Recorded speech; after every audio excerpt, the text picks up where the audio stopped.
नमस्कार, NMF news पर आप सभी का बहुत स्वागत। मैं हूं आपके साथ अभिषेक पुंडीर। चुनावी मौसम देश में चल रहा है। महाराष्ट्र और झारखंड दो राज्यों में चुनाव चल रहे हैं। 13 नवंबर के दिन झारखंड की 47 सीटों पर चुनाव हुआ।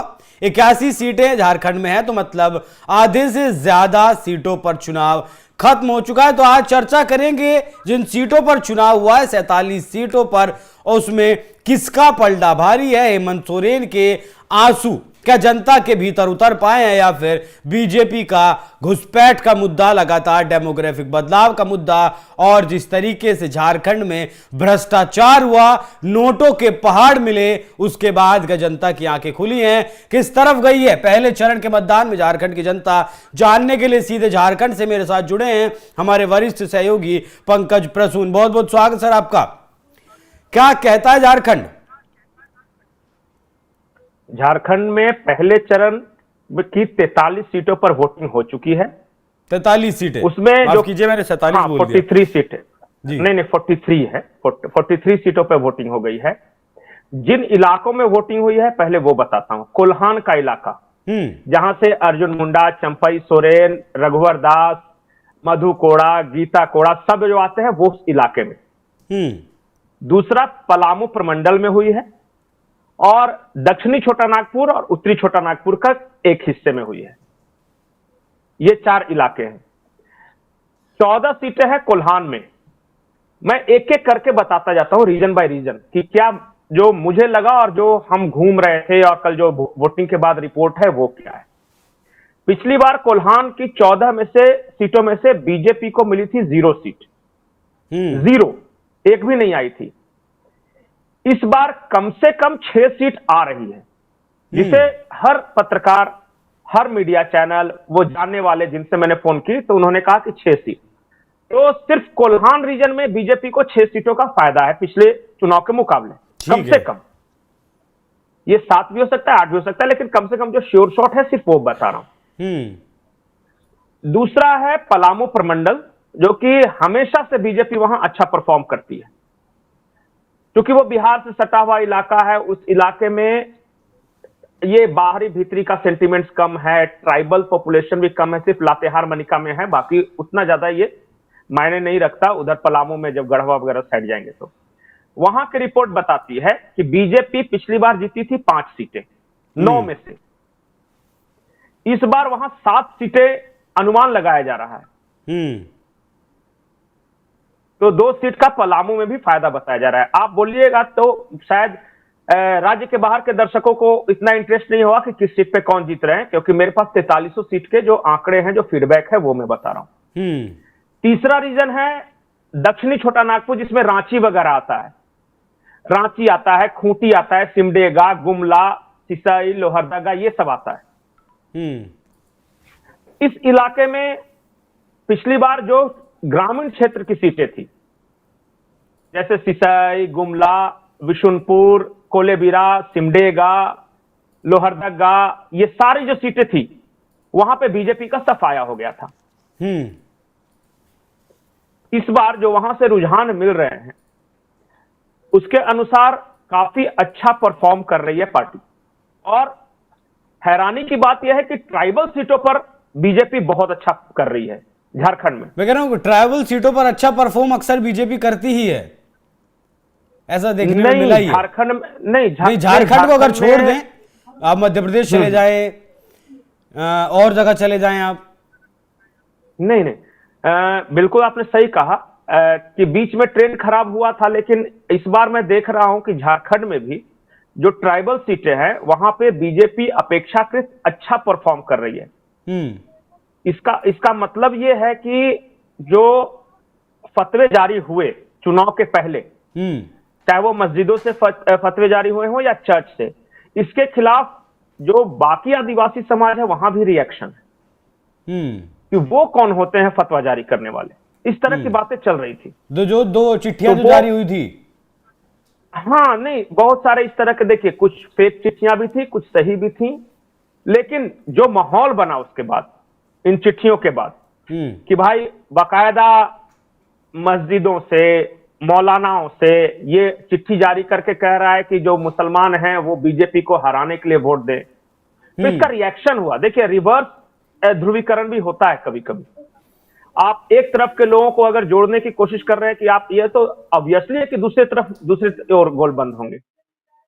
मुझे जो दिख रहा है इस बार सरना सनातन एक है, मतलब वो जो वोटिंग पैटर्न में दिखा भी। देखिए, कुछ सेक्शन हैं जो आज भी नफरत फैलाने की कोशिश कर रहे हैं आदिवासियों और बाकी हिंदुओं के बीच, लेकिन मुझे आम जनता में वो नहीं दिखा। 43 सीटों की अगर बात करें तो बीजेपी कहां तक पहुंच सकती है इन 43 की बात करें? नहीं, मैं खुद से भी बता रहा हूं और मैंने जो सर्वे करने वाली एजेंसियां हैं उनसे भी संपर्क किया और स्थानीय पत्रकारों से भी संपर्क किया है। उनका यह कहना है कि 24 से 26 सीटें एनडीए को आ रहा है 43 में। इन 43 में? हाँ, 43 में 24 से 26 वो बता रहे हैं। स्थानीय पत्रकार हो या जो सर्वे करने वाली एजेंसियां हो, एक एजेंसी ने बताया कि 28-29 भी जा सकता है। तो ये है अनुमान, जो 43 में से अगर 26 या 28 अगर आ रहा है तो ये बहुत अच्छा परफॉर्मेंस है पिछली बार के मुकाबले। आगे जो 37-38 सीटें बचती हैं जिन पर 20 तारीख को मतदान है, उनकी क्या स्थिति है? उनके बारे में कहा जा रहा है कि नहीं, उनके बारे में कहा जा रहा है कि जो 38 सीटें बच रही हैं उनमें से बीजेपी 18 सीट, मतलब एनडीए 18 सीट जीतने के करीब है या कोशिश कर रही है, या उन्होंने टारगेट रखा है, या उनका आकलन यह है कि हम ये 18 जीत सकते हैं। पिछली बार बहुत खराब परफॉर्मेंस था पूरे संथाल परगना में, जहां इलेक्शन होना है सिर्फ 4 सीटें जीत सकी थी भाजपा। या फिर जो आप गिरिडीह का इलाका जहां इलेक्शन होना है, गिरिडीह में सिर्फ 1 सीट जमुआ की सीट आई थी, बाकी हार गई थी भाजपा।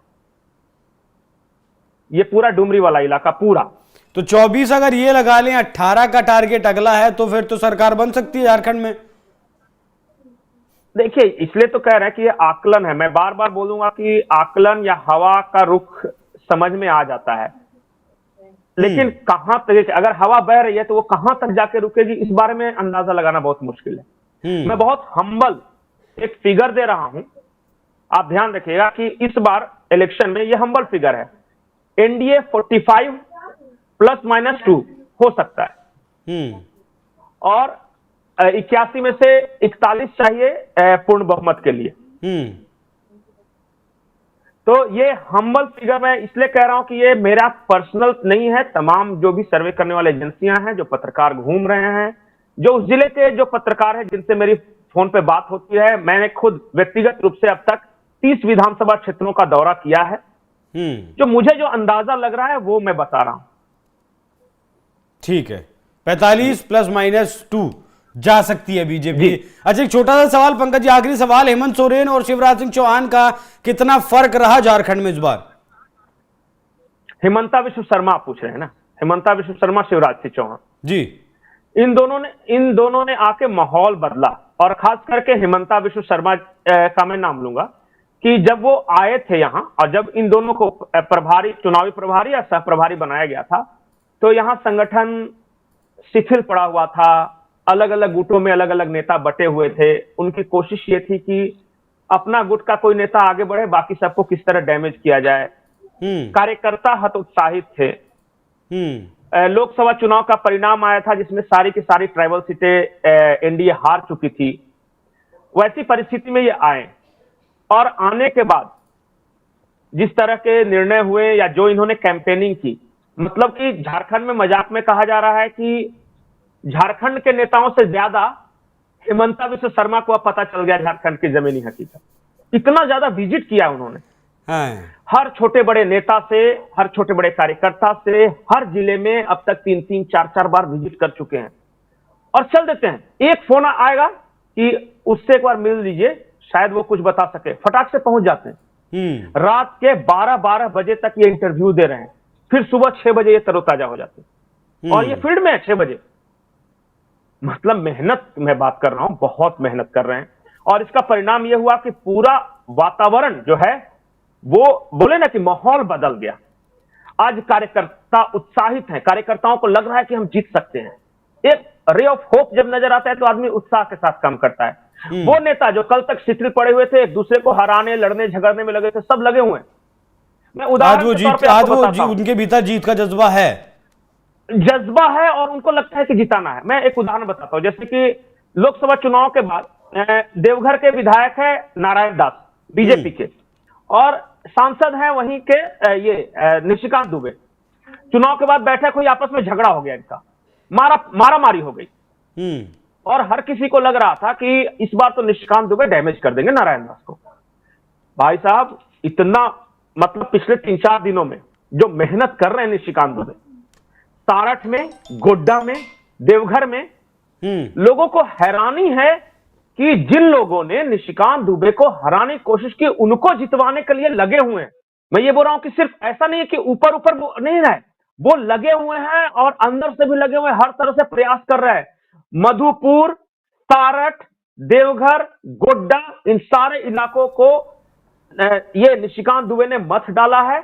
और प्रधानमंत्री मोदी की रैली हुई, और उस रैली की तस्वीरें मैं चाहता हूं कि दर्शक देखें, ट्विटर पे जहां कहीं भी मौजूद हो वो देखें।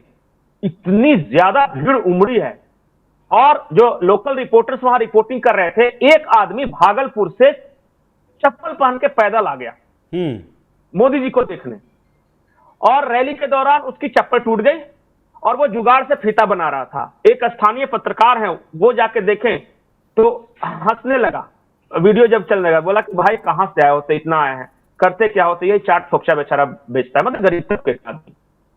तो इन सब चीजों से, थोड़ी थोड़ी चीजों से पता चलता है कि आम लोगों में, गरीब तबकों में क्या है। बिल्कुल। एक और स्थानीय पत्रकार हैं, वो लोगों से पूछ रहे थे, तो बहुत गरीब महिला थी, वो हिंदी नहीं बढ़िया से बोल पाती थी, और उसने कहा कि जो दिया है मोदी जी ने दिया है। वो घर दिखा रही है, वो घर में बहुत उत्साह से जाकर किचन में अपना सिलेंडर दिखा रही है, उज्ज्वला योजना वाला। बिल्कुल, इन चीजों का फर्क तो पड़ता ही है, इन चीजों का फर्क पड़ता है, और शायद यही कारण है कि पहले चरण के मतदान के बाद आप भी इतने आत्मविश्वास के साथ बोल पा रहे हैं कि 24-25 सीटों पर बीजेपी जा सकती है, और 20 तारीख के बाद चुनावी नतीजे जब 23 नवंबर को आएंगे, तब बीजेपी हो सकता है झारखंड में सरकार भी बना ले। 45 सीटों का जो आपने आंकड़ा दिया है, उसके लिए ज्यादा इंतजार नहीं बचा पंकज जी, 9 दिन का वक्त बाकी है। देखना होगा झारखंड में किसकी हवा में कितना असर और किसकी हवा में कितना दम साबित होता है। बाकी चर्चा के लिए धन्यवाद आपका बहुत बहुत। दर्शकों, चर्चा कैसी लगी कमेंट कर जरूर बताइएगा। नमस्कार।